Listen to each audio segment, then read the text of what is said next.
Conversations That Matter is a partner program of the Center for Dialogue at Simon Fraser University. The production of this program is made possible thanks to the support of the following and viewers like you. What is the Tomato Project? Well, the Tomatosphere, it's the education and outreach component of our overall research program at Guelph, which deals with biological life support in space, and that means plants in space. And one of the first questions, and one of the first tiny questions that you would ask if you're going to take plants to Mars, for example, is, well, if I'm carrying my seeds on the 6-month journey, are they going to still be viable when I get to Mars, and can I use them as the machines of my life support for food, oxygen, scrubbing CO2, and recycling water, and dealing with some waste? So they're a very critical element of human life support in long-term exploration. So we engaged primary and secondary schools across Canada and now into the States to answer that simple question. Put seeds into space. Chris Hadfield had our seeds up in his recent mission. Bob Thirsk had our seeds up. Mark Garneau had our seeds up. So they've been up many times over the last 15 years. And then we bring them back, distribute them to classrooms this year now, 20,000 classrooms and counting this coming year. And they do a germination experiment, report it back to us on the website, and luckily, all is well. We can take plants, we can take seeds and expose them to space conditions, whatever that means, microgravity, radiation, et cetera, and they germinate happily. So they're unaffected by being in a spaceship anyways? No. No? Not so far. And we've been doing it for 15 years and various treatments, both simulated and real space exposures. So tomato seeds are real tough. They can withstand a lot. Absolutely. So that's the answer, and there's... So they'll survive the journey. They'll survive the journey, and they'll germinate and do their job as a life support system. Okay, that's step one. There's many other steps. There's the technical challenge of going into space, and especially long-term exploration. We can consider going to the moon, which is only 3 days away, and resupplying it, which is what we have done in the past and what we'll probably do for the foreseeable future. But when you go to Mars, which is 6 months away in the journey, based on our current propulsion technology, which could change, of course, and then every 26 months, Earth and Mars line up. So when you get there, you can't get back. You have to wait until Earth, we line up again. Until we line up in our respective paths around the sun. And so it's at least a 2.5 year return trip under most circumstances. And if you start to build up an exploration agenda on Mars with a growing body of explorers and infrastructure requirements, then the prospect of resupplying food, it comes down to the mass and energy cost of doing that. That's the currency of space travel, by the way, mass and energy. You want to make everything as light as possible and use as little energy as possible so that you don't have to regenerate that. So the technical challenge is extreme, but in Canada, especially the life support, the plants in space, plants in harsh environments, we come by that challenge quite honestly because, let's face it, the next worst place after Canada, snowbank in Canada to try and grow plants has got to be the moon or Mars in terms of an environmental challenge. After Canada. So the technology that we evolved to compete with that challenge here in Canada is almost identical to what you would use on the moon and Mars. And so it's eminently transferrable. Having said that, I do not today have a mission to go to the moon and grow plants or go to Mars and grow plants from a space agency. So no mission, no money. But you are working with the Canadian Space Agency, Oh, yes. are you not? And also with NASA. Oh yes, absolutely. We're a partner with the European Space Agency's life support project called Melissa. We just re-signed a new memorandum of understanding, a letter of collaboration agreement with NASA at Kennedy Space Center The old one was 17 years old, so getting a little out of date. And we have current research funding support from the Canadian Space Agency in technology developments, but I don't have a mission to go to the moon or Mars yet. Mm. So the main driving force behind all of the research that we do in recycling protocols, you can't throw anything away when you go to space, so you've got to recycle everything. Sensor technology for environment control, disinfection protocols that don't leave toxic residues, all these sorts of things are driven by our industry partners who are sort of feeding on the leading edge of technology developments for terrestrial, Earth-based applications. So they're investing in what may potentially be a space solution. Yes. But because they want to benefit here, today, and into the future. Of course. So how does all this work and fit into our need to continue to grow and develop sustainable, renewable urban environments? Well, remember I said you can't throw anything away. Yeah. That's critical. That's almost the key. So we need the sensor technology that allows a greenhouse, for example, to recycle its nutrient solution indefinitely and still maintain product quality and production levels of whatever commodity they're growing in a greenhouse, food or ornamentals. The sensor technology to manage that in an automated system doesn't exist today. There are various, and in fact that's the biggest technical hole in sort of controlled environment agriculture, where you're managing light and CO2 and temperature and humidity and water and nutrients in a hydroponic application. So those 6 environment variables are what controlled environment farmers try to homogenize in an environment control system to grow plants reliably and indefinitely if you're a life support system. And constantly. It's not like there's no breaks. No cycle. We grow in the spring and reap in the right. Yeah, this is like all it's the ongoing. time, all the time, and cyclic seedings and progressions of different physiological stages, or batch crops of things like wheat and soybeans, and then you process them, and so the trades of whether or not a bag of wheat seed and a production scenario for that, or a bag of flour, those are the trades that are being, so the longer the journey and the farther away you go and the longer you stay, the more sensible it is to grow the wheat and make the flour in space. I got to get you to hang on for just 1 second here while we take a break. We'll be right back. Conversations That Matter is a partner program of the Center for Dialogue at Simon Fraser University. The production of this program is made possible thanks to the support of the following and viewers like you. We hear now that NASA is growing lettuce in space. The Veggie Project, yes. Yeah.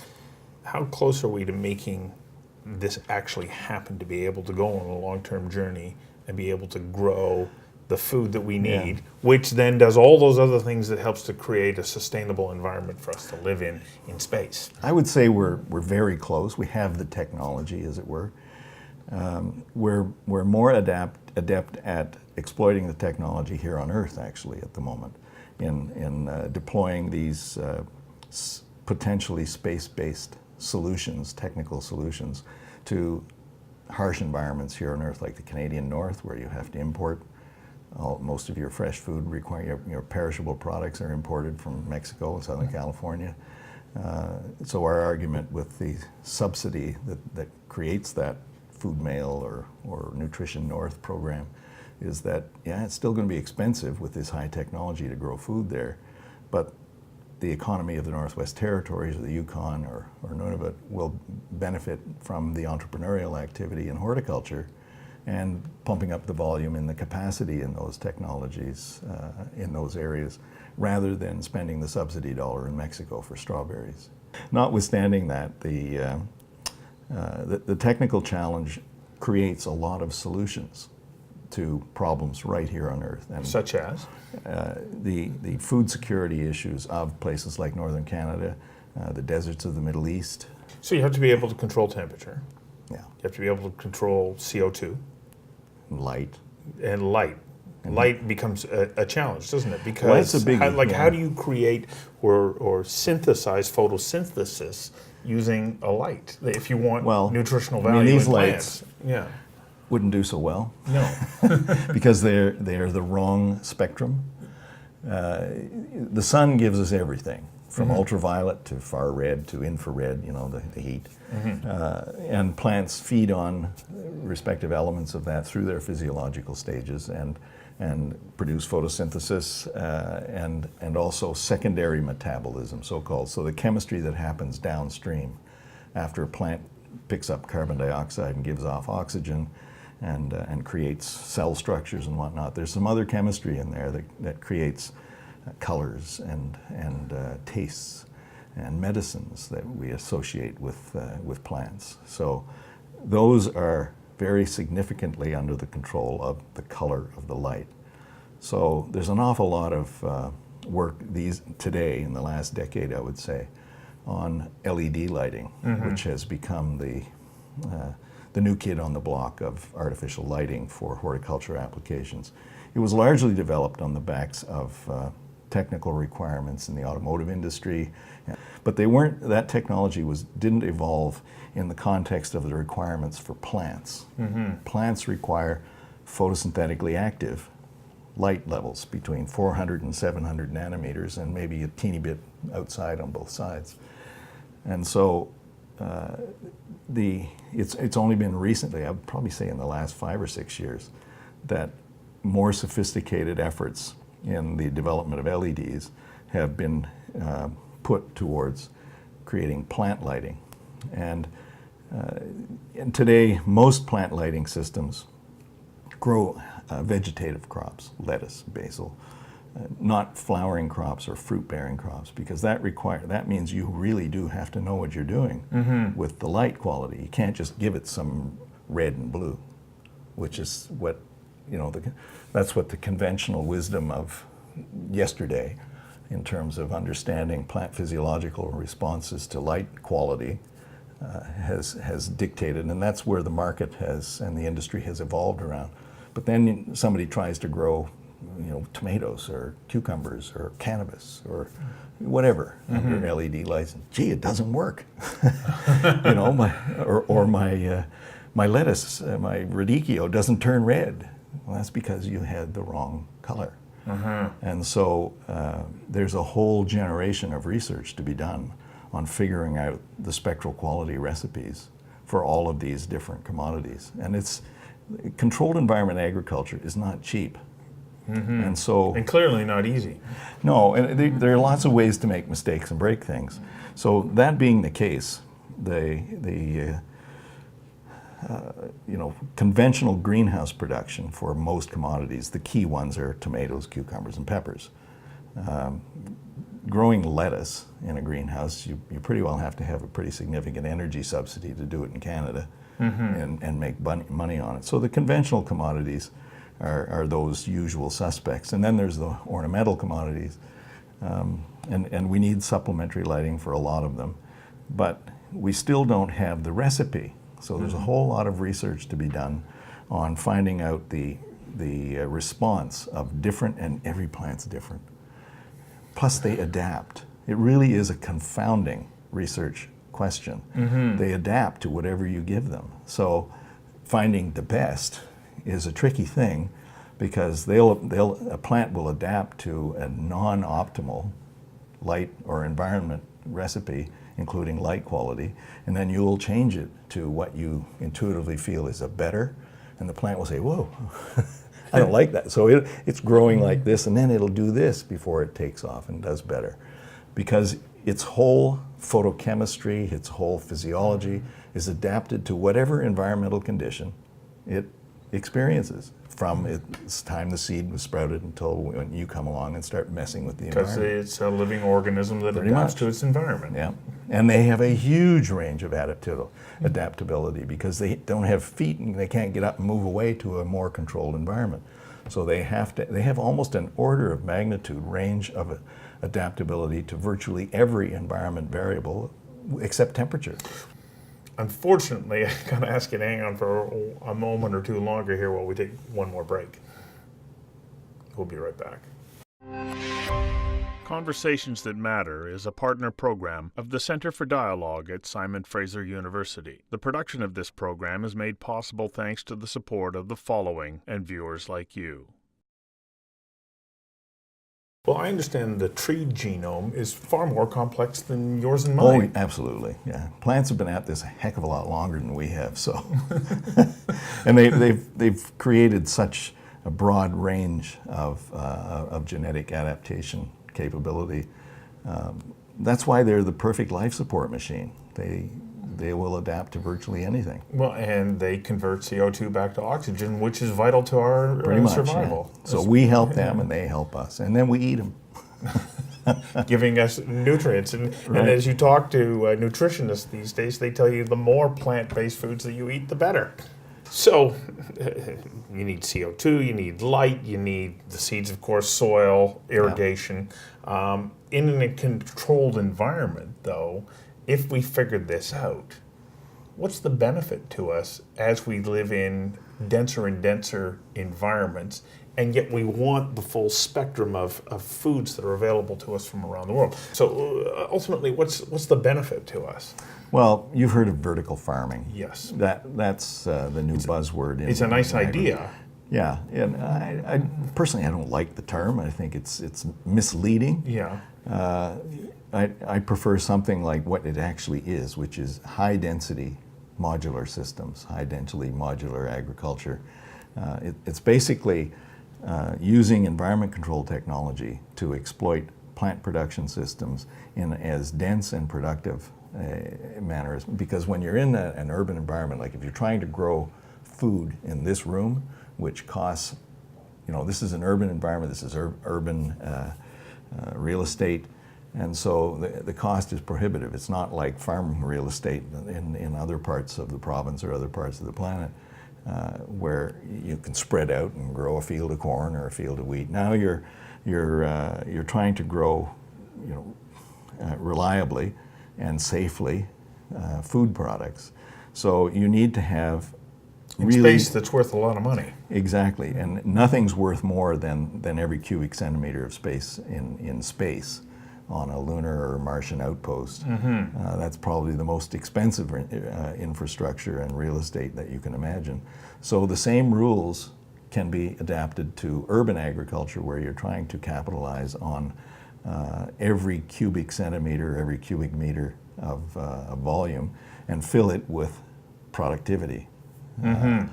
And in evolving the technology to do that on Mars, we've developed and obviously can transfer quite easily that technology to applications here on Earth. Last break. I wish that we could go right through, but unfortunately got to take just a quick break. We'll be right back. Conversations That Matter is a partner program of the Center for Dialogue at Simon Fraser University. The production of this program is made possible thanks to the support of the following and viewers like you. So can you envision a day where there are high-rises every 8-10 blocks down the road where you're growing a wide variety of fruits and vegetables, you pick them and you sell them in the store at the base of the building? Maybe. That is a vision that I've seen in artists' impressions. Not so much, really. I think they will be deployed in factories, somewhat in greenhouses in some aspects, but where you want a really high-density production system where you're going to deploy artificial lighting and artificial environment control, injecting carbon dioxide, maintaining humidity control, recycling nutrients, that level of sophistication requires a really, technically sophisticated, redundant, I guess, but nevertheless, it requires quite a bit of attention to technical detail. Mm-hmm. And you can do that there's lots of places, old warehouses, or as long as there's enough utility interface for electricity and chilled water or something like that. As long as the mechanical and electrical interfaces are available to plug in these sorts of high density. We've built we built a prototype for the government of Kuwait, and we intend to deploy it also in the Northwest Territories. A prototype, a multi-leveled, tiered production system with water-cooled LEDs and infinite control. There's still research tools as far as I'm concerned, but there's no question that they could, yesterday, quite frankly, be turned into commercially viable technical or production systems for food. And however, they're still a little expensive, and so growing food is probably the smallest margin in the industry of growing plants of any commodity. Ornamentals are a little more. Pharmaceuticals are far more. So I think that this generation of plant production in controlled environments, the technology will evolve on the backs of what I call the phytopharmaceutical industry sector.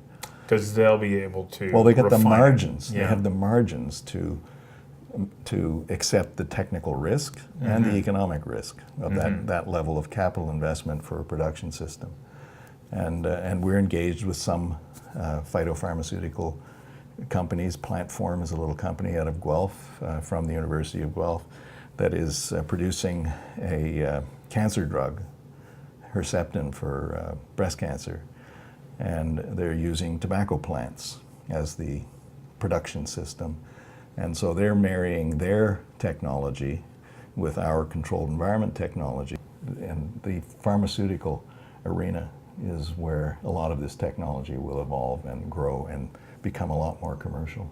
So coming back to how this will benefit dense urban environments, it's still a little ways off.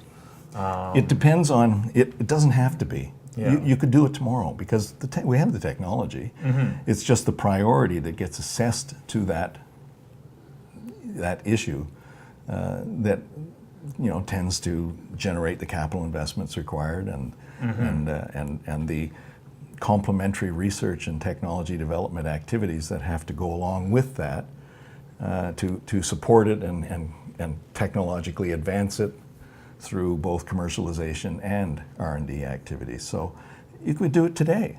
It's just, seize that initiative and just do it. What you're saying to me is, yeah, there are challenges, but we're addressing them, we're going to figure it out, Yeah. and we're going to continue to make a better world for all of us to live in. That's the plan. Yeah. That's the plan, and it's literally pulled by the technical challenge to go to the moon and grow plants, but driven entirely by the technology transfer aspirations of our industry partners who seek to commercialize a lot of this technology and ideas to better the way we manage our agri-food sector and to live better. Thank you very much. Wish My you all the pleasure, best. Stu. Yeah.